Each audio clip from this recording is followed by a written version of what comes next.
نعم نبدأ. الحمد لله وحده والصلاة والسلام على من لا نبي بعده وعلى آله وصحبه أجمعين. نعم, j'ai oublié de lancer l'enregistrement. Barakallahu fik ya Aba Abdelrahim, jazakallah khair. طيب, on a vu le cours précédent, la première partie de l'introduction, et là, on va poursuivre avec le reste, Inch'Allah, tabaraka wa ta'ala, où l'imam al-Nawawi, rahimahullah ta'ala, va évoquer les raisons pour lesquelles il a écrit cette risala, cet ouvrage, At-Tibyan, Tayyib. Et ensuite, il va évoquer aussi également sa méthodologie dans ce livre. Inch'Allah, tabaraka wa ta'ala. Tafaddal ya akhi.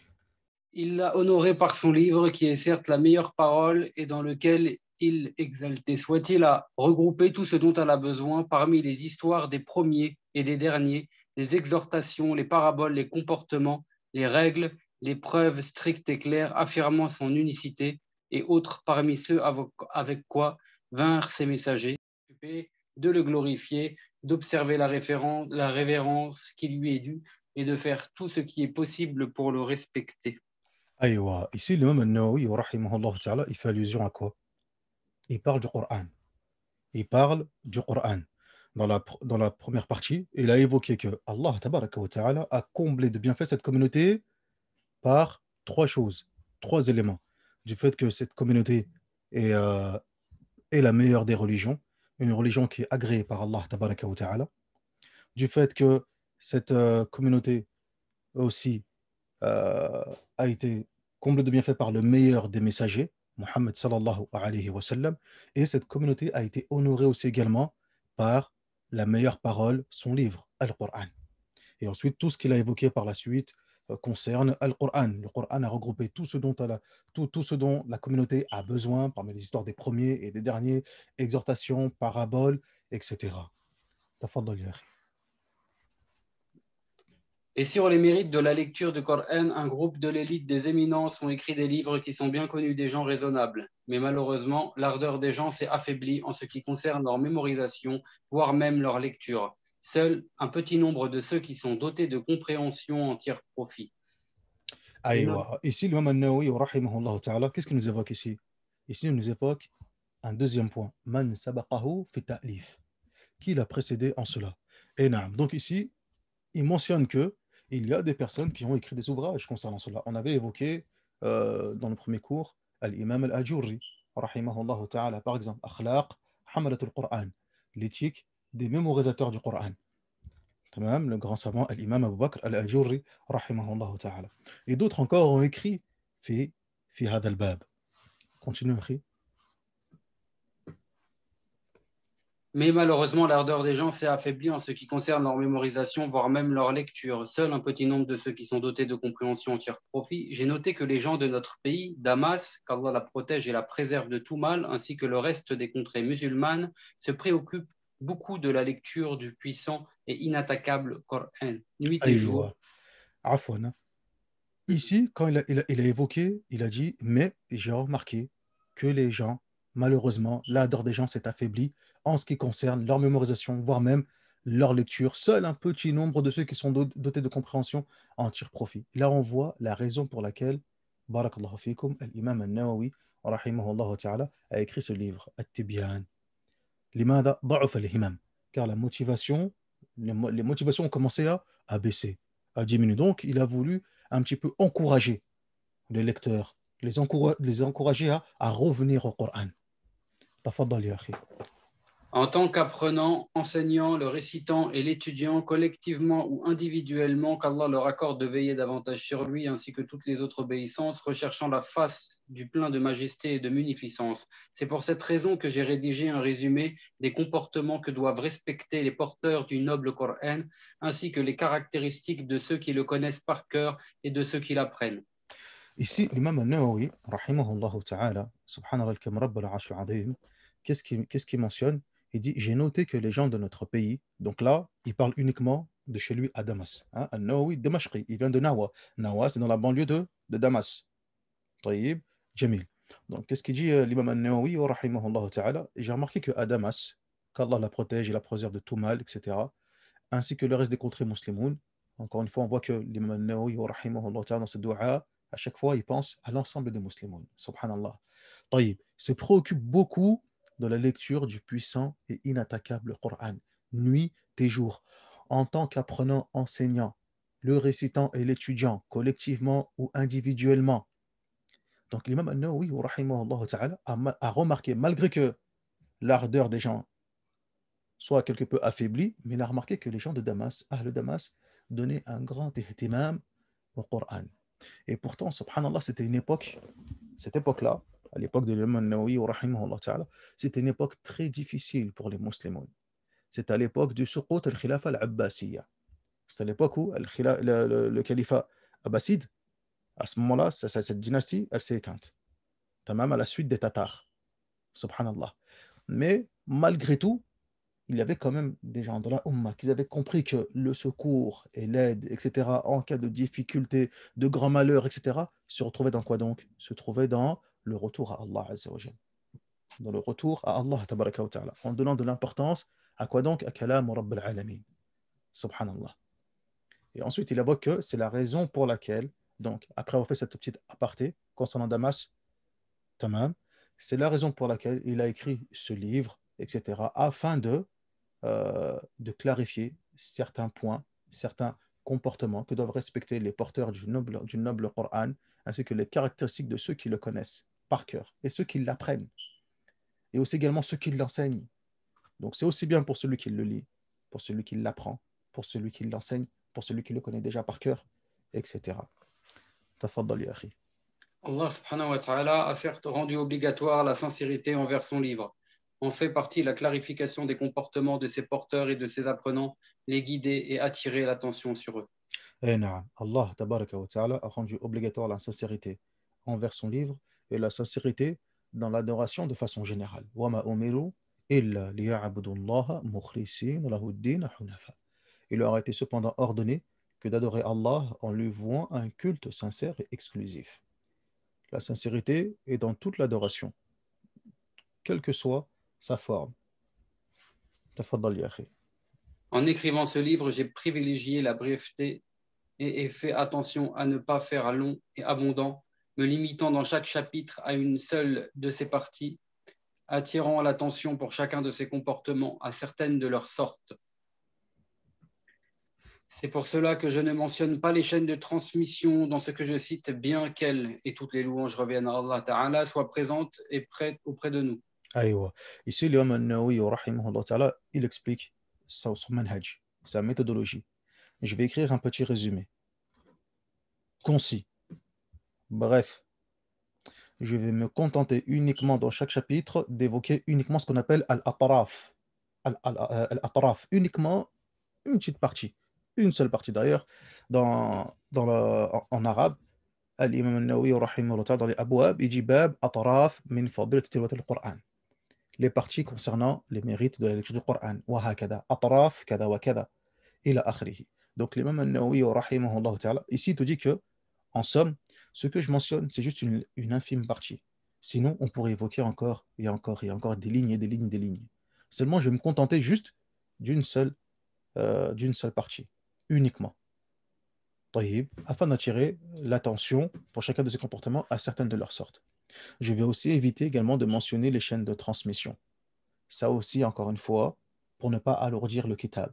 Bien qu'il précise, rahimahullah ta'ala, bien que ces chaînes de transmission, elles soient présentes auprès de nous, c'est-à-dire qu'il les connaît. C'est un grand imam, fil hadith, huwa hafidh.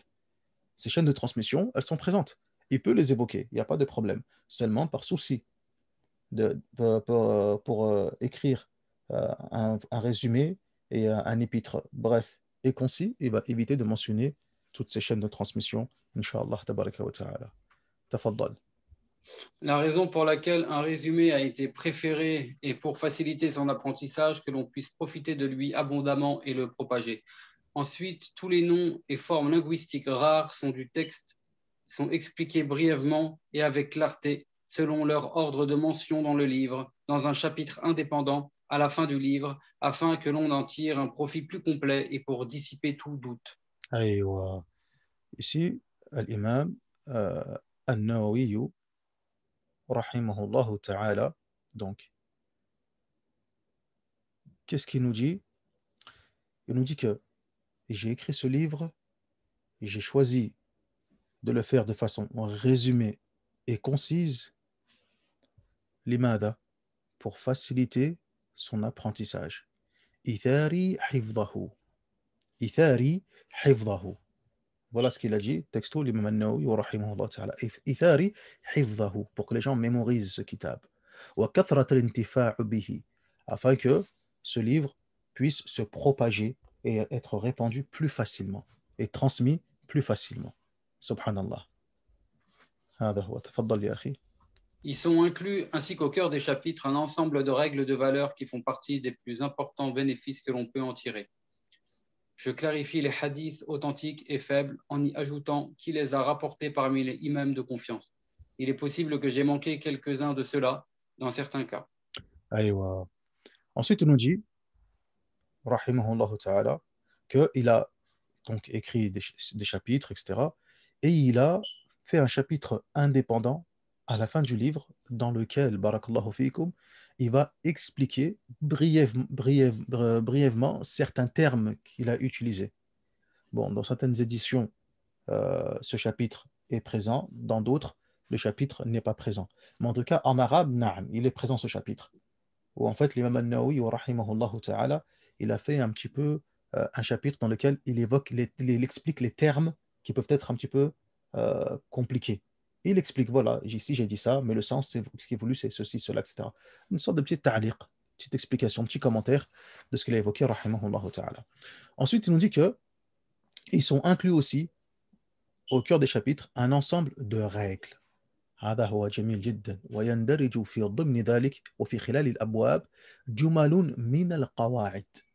C'est que l'imam al-Nawawi, rahimahullah ta'ala, au-delà d'un livre qui est, on va dire, un rappel avec des hadiths, une forme d'exhortation, etc., là, il a mentionné aussi des règles bénéfiques et des valeurs, des fawaïd, muhimma, importantes, طيب, qu'il a évoquées.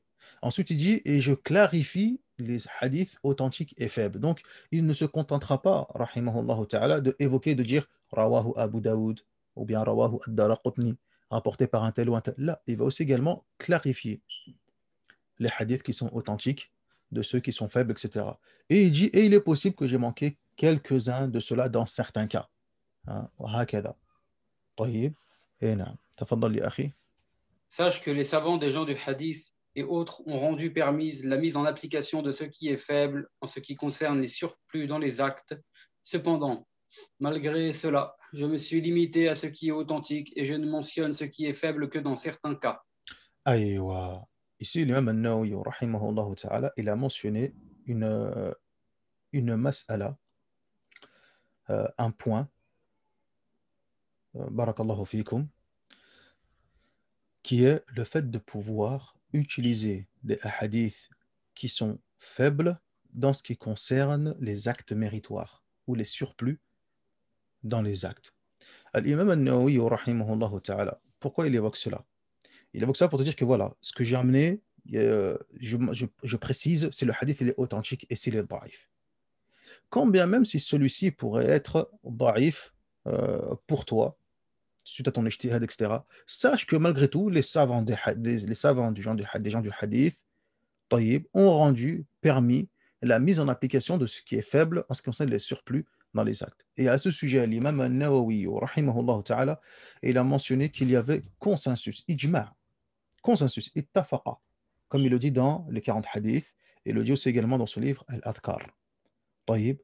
Alors de là, certains, barakallahu fikum, ont mentionné que non, c'est pas permis d'utiliser le hadith daif, comment on peut utiliser des hadiths daif, etc. Et ils ont évoqué, barakallahu fikum, le khilaf, la divergence qu'il peut y avoir sur ce point et sur ce sujet. On va clarifier ici brièvement et rapidement. Oui, c'est vrai, barakallahu fikum, qu'il y a certains aïmma, comme l'imam Muslim, rahmatullah alayhi, comme l'imam Abu Hatim, ou bien Abu Zur'a al-Razi, etc., les gens du hadith, etc. Et parmi les contemporains, comme Sheikh al-Albani ou Sheikh Muqbil al-Wadi'i, rahmatullah ala al-Jami', qui disent qu'on n'utilise pas les hadiths daïfs, faibles, dans l'absolu, quoi qu'il arrive. Même dans les actes méritoires, etc. ila akhiri. طيب. Il y en a d'autres qui ont dit que normalement on peut utiliser les hadiths da'if et ceux dans l'absolu. Mais ça, c'est une opinion qui est très faible.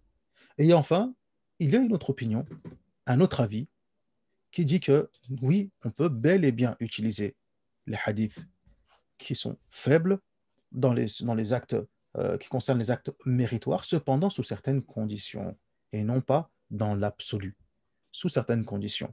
Subhanallah. Ça, ils l'ont évoqué, les ulama. Et parmi ces aïmmas qui voient cette position-là, il y a des grands aïmmas comme Sufyan al-Thawri, comme Sufyan ibn Uyayna, l'imam Ahmed, Abdullah ibn Mubarak, ibn Abd al-Barr, le-Hafid ibn Hajar al-Asqalani, le-Hafid al-Sakhawi, et plein d'autres parmi les grands aïmmas du hadith voient cela. Cependant, ils ont évoqué des règles. Barakallahu fikum. Et ça, c'est muhim, mais c'est important de clarifier cela. Il y a des règles concernant la possibilité de pouvoir utiliser des hadiths qui sont faibles. Ils disent, les savants du hadith, la première règle, barakallahu fikum, il faut que, premièrement, que ce hadith concerne ce qu'on appelle les actes méritoires. Les actes méritoires. Par exemple, le hadith qui dit celui qui a appris 40 hadiths de ma communauté, il se verra ressuscité parmi les prophètes et les messagers, etc. Le hadith, il est faible, mais ça concerne uniquement les actes méritoires, tout simplement. Donc, ils disent quoi les ulama? Tant que ça ne concerne pas le halal et le haram, tant que ça ne concerne pas le tafsir du Coran, tant que ça ne concerne pas des règles juridiques, il n'y a pas de souci. Tamam. Deuxièmement, ils disent il ne faut pas que la faiblesse, elle soit forte. Il ne faut pas que la faiblesse, elle soit forte. Un exemple de faiblesse légère, c'est un rawi, un rapporteur qui est digne de confiance, ou bien qui est véridique, etc. Seulement ici, il s'est trompé. Ou bien il ne se rappelle plus si il avait entendu de telle façon, de telle façon. On a le ulama disent la base. Ça, c'est une faiblesse qui est légère. Tamam, barakallahu fikum. Enfin, troisième, troisième condition aussi, ils évoquent que, ils disent que ce hadith doit concerner, barakallahu fikum, et être inclus dans d'autres hadiths qui sont généraux qui concernent ce chapitre. Il ne faut pas que ce hadith soit la base, le asl. Il faut que ce hadith yandarij tahta aslin ma'amoulin bihi. Mathalan, on a évoqué l'exemple des 40 hadiths. On sait très bien qu'il y a des hadiths du prophète sallallahu alayhi wa sallam qui évoquent le fait d'apprendre des hadiths. Tamam, qu'Allah illumine une personne qui a appris mes propos, qui les a entendus, qui les a compris, qui les a mémorisés et qui les a transmis comme il les a apprises. Hadith sahih. Hadith sahih du prophète sallallahu alayhi wa sallam. Tamam, où il encourage à apprendre ces hadiths et ses propos. Donc ici, on a une base. Ici, donc, on a une base.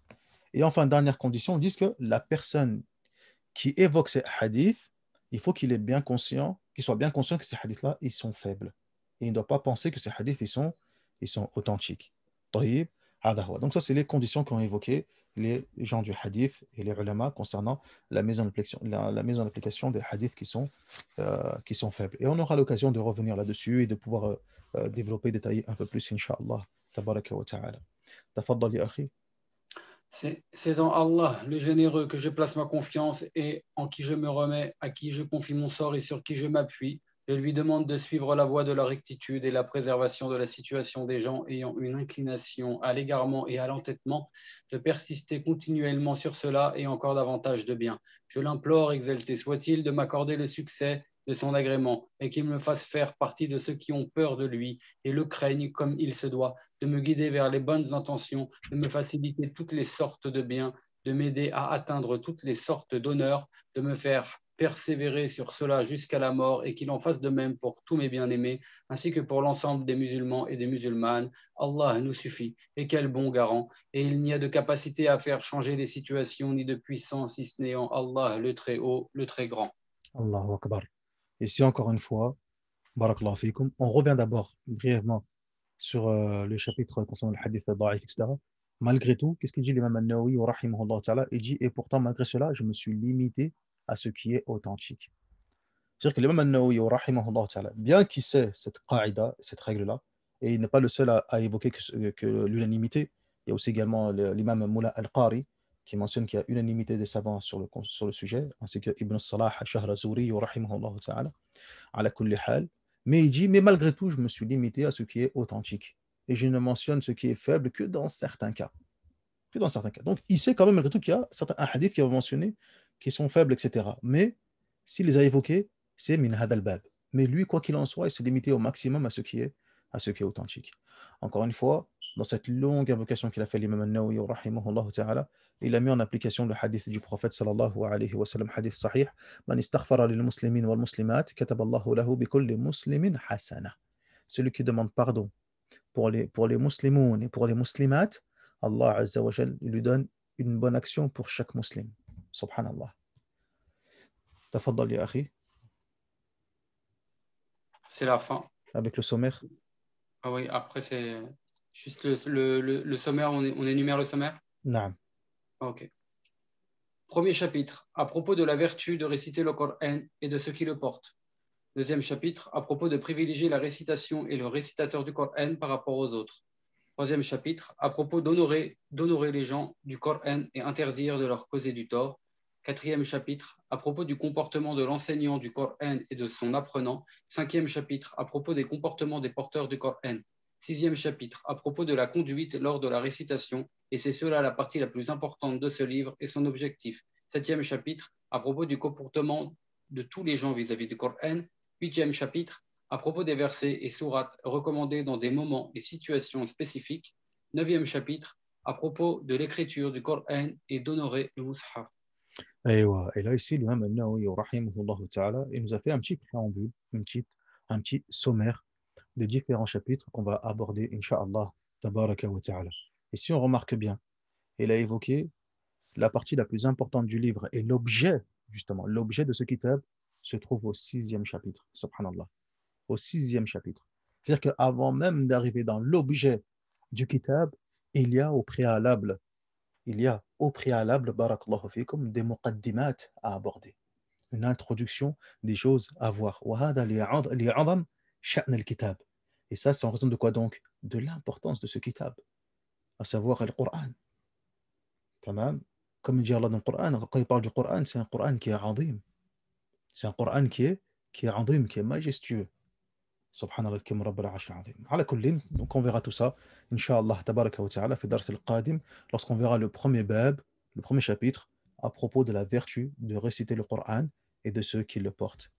الطراف من فضيلة تلاوة القرآن وحملته. ونكتفي بهذا إن شاء الله تبارك وتعالى. On a déjà fait un peu plus de 20 minutes. والحمد لله رب العالمين. وصل اللهم على نبينا محمد وعلى آله وصحبه أجمعين. سبحانك اللهم وبحمدك أشهد أن لا إله إلا أنت أستغفرك وأتوب إليك.